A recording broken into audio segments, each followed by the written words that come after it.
campanha muito importante, é uma campanha que faz com que a sociedade reflita sobre os seus problemas, sobretudo os problemas emocionais.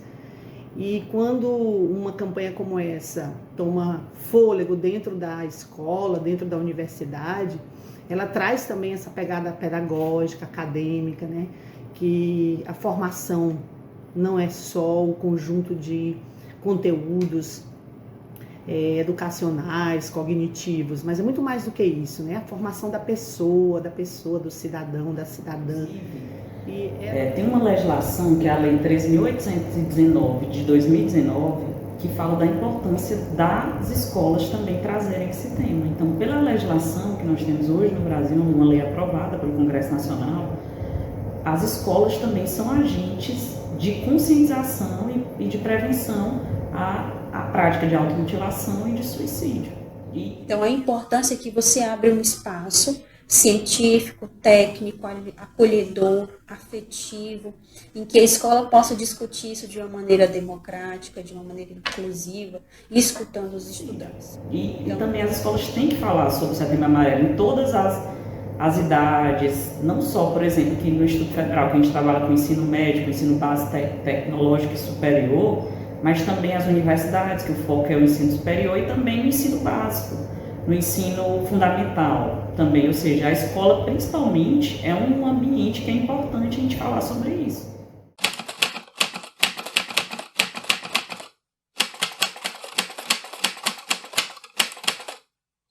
Então, o Setembro Amarelo, ele foi criado, né, justamente nessa intenção de falar, né, tirar esse mês para falar mais, né, sobre a prevenção ao suicídio, mas está relacionado às questões de saúde mental, né? Como a principal temática que eu vejo é a questão da saúde mental, né? É claro que a gente acaba, de certa forma, enfatizando um pouco mais o combate, né? A prevenção, melhor dizendo, a prevenção ao suicídio. Sim. Eu acho que a campanha, o que já vem sendo feito, aborda de uma maneira ampla.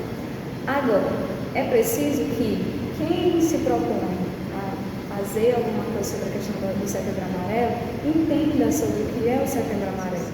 E aí, de forma que eu posso ajudar essa pessoa. Para isso eu preciso me informar, para isso eu preciso conhecer, para isso eu preciso estudar.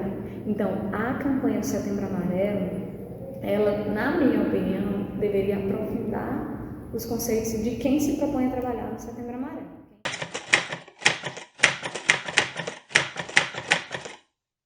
Eu já cheguei a presenciar alunos com crise de ansiedade aqui no Instituto Federal. Infelizmente é uma realidade que nós temos. Sim, sim. É frequente, né? Assim, varia muito de cada dia e tudo, né? Mas a gente já presenciou, né? Então, assim, toca muita gente. É uma situação muito delicada que merece bastante atenção.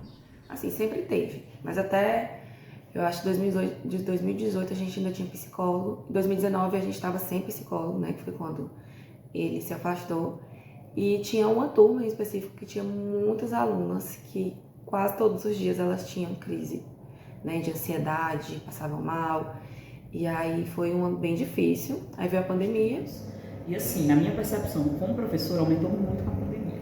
Depois, os alunos que vieram após a pandemia, eles tiveram muito isso, essa questão de aumentar muito as crises de ansiedade. E a gente já esperava, né, que com a pandemia, assim, na verdade foi geral. Essa questão de aumentar a ansiedade, né, a questão do medo, do incerto, né, de como seria, né, daqui para frente. E quando voltou, né, ao presencial, a gente observou que aumentou o número de casos. E assim, sempre vem um aluno com alguma demanda dessa pra gente. Na realidade, eu não detectei, não identifiquei com um profissional, mas eu acho que já tive, assim, tive momentos da minha vida, sobretudo nos últimos 5 anos, né? Não sei se tem a ver com a idade, com a menopausa, né? Eu, na realidade, na juventude, se tive, não lembro, porque não era algo tão falado, né? Tão divulgado.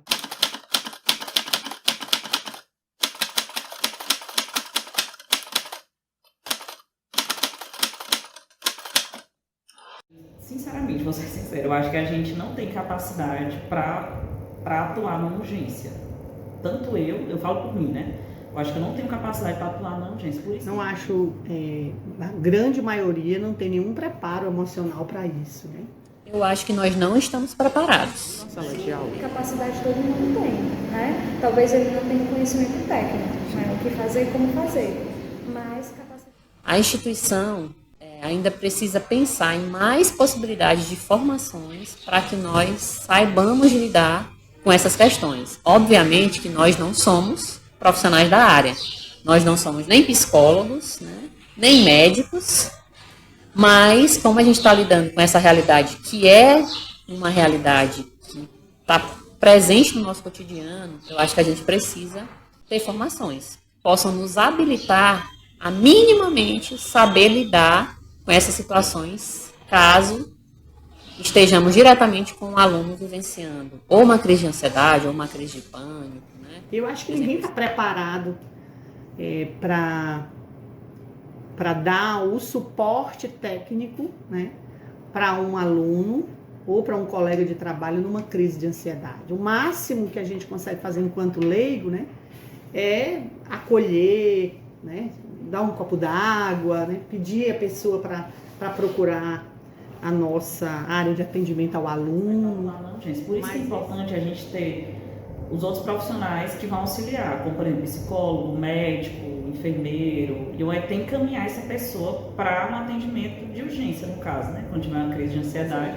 Mais capacidade de fazer uma escuta ativa, de mostrar para o outro, eu estou aqui, eu estou disponível para você, e isso dá uma segurança para ele, né? Essa pessoa está aqui, eu posso contar com ela, eu posso me sentir segura. Sim, eu acho que todos têm capacidade, sim. Talvez eles não tenham conhecimento técnico, que aí é diferente, ninguém é obrigado a ter. Mas capacidade de intervir em uma situação pontual, sim, acredito que sim.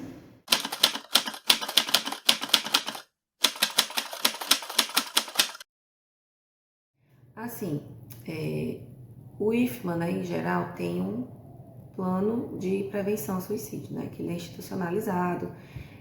Inclusive, todo ano a gente tem uma capacitação, teve esse ano, né, que é para justamente abordar esses temas, né, que eu falei, né, e buscar estratégias para serem aplicadas em cada campus, né, dar ideias de atividades que podem ser feitas. Nós temos, dentro do campus, nós temos um grupo de trabalho, né, nós temos uma comissão voltada para a saúde mental.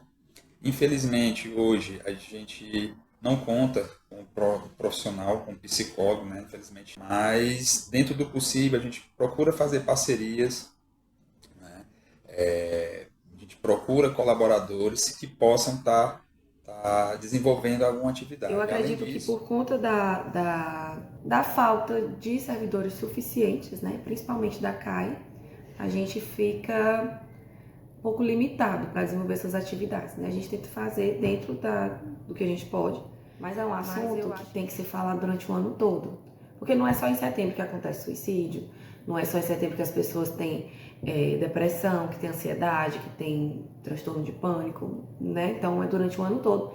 Inclusive, esse plano institucional, ele fala disso, para a gente desenvolver durante todo o ano. Mas, infelizmente, a gente não tem conseguido. Né? Esse ano, a CAI foi convidada para participar de um momento com um intervalo inclusivo, e era para a gente levar o tema sobre saúde mental, e eu elaborei essa caixinha de elogios, caixinha de elogios, e a caixinha ia passando no auditório, de aluno para aluno. A dinâmica era a seguinte: a música ia parar, e na mão de quem a música parar, aquela pessoa ia ler uma frases do tipo, por exemplo, aqui, você é um exemplo de perseverança. Aquela pessoa ia ler a frase e ela ia escolher algum colega e ela ia fazer esse elogio para ele. Cientificamente, quando você faz um elogio, você melhora a sua saúde mental. Você produz hormônios da felicidade. E a pessoa que recebe o elogio, ela também é estimulada a ter um impacto positivo na sua saúde mental.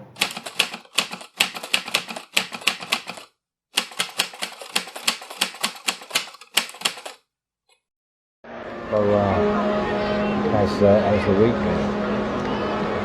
Okay. Yeah.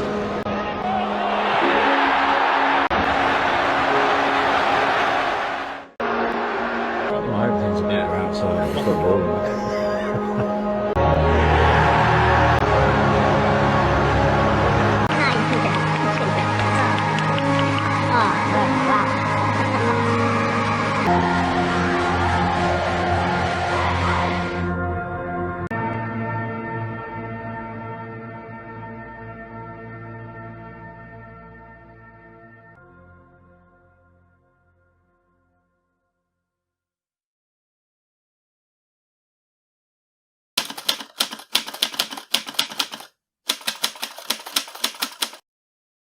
Essas questões de saúde mental, elas são tão difíceis, né, da gente lidar, da gente conviver, que eu acho que é um pouco isso mesmo, né?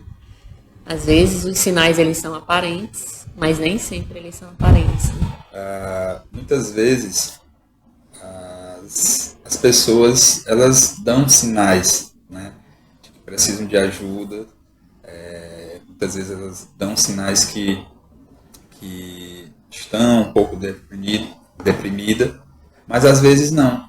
Às vezes as pessoas buscam demonstrar que estão bem, procuram demonstrar. Tem um ponto importante também de destacar, é que muitas vezes aquele cara que está calado, a gente acha que ele tem algum problema mental. E aquele cara que está vibrando, que está alegre, que está extravasando, a gente acha que ele é que tem a saúde mental boa. Então, De deixar um engasgo na garganta, né?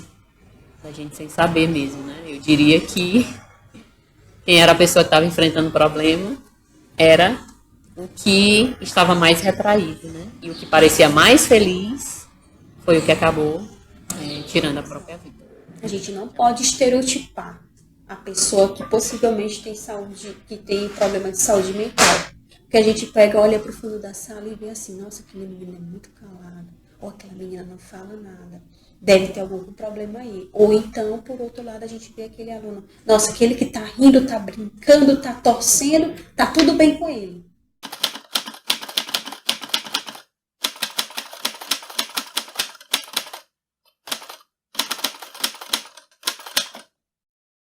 Eu não percebi.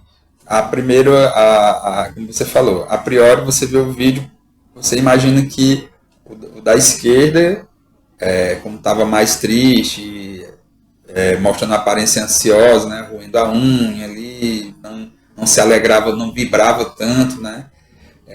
Então, a priori, a gente pensava que aquela pessoa que estava com algum problema, né? O que eu consigo ver é que, às vezes, as pessoas que têm esse tipo de problema, ela acaba mascarando. Né? E o outro, que estava mais alegre, realmente a gente acaba não dando tanta atenção. Então, de fato, eu não percebi. Num estado de querendo extravasar um sentimento com mais intensidade, de vitalidade, expressando-se, querendo, né? Mostrar que está ali presente, mostrar que está vivo por fora. Como é que faz pra se manter em meio ao caos? Ter esperança mesmo sem ver o final.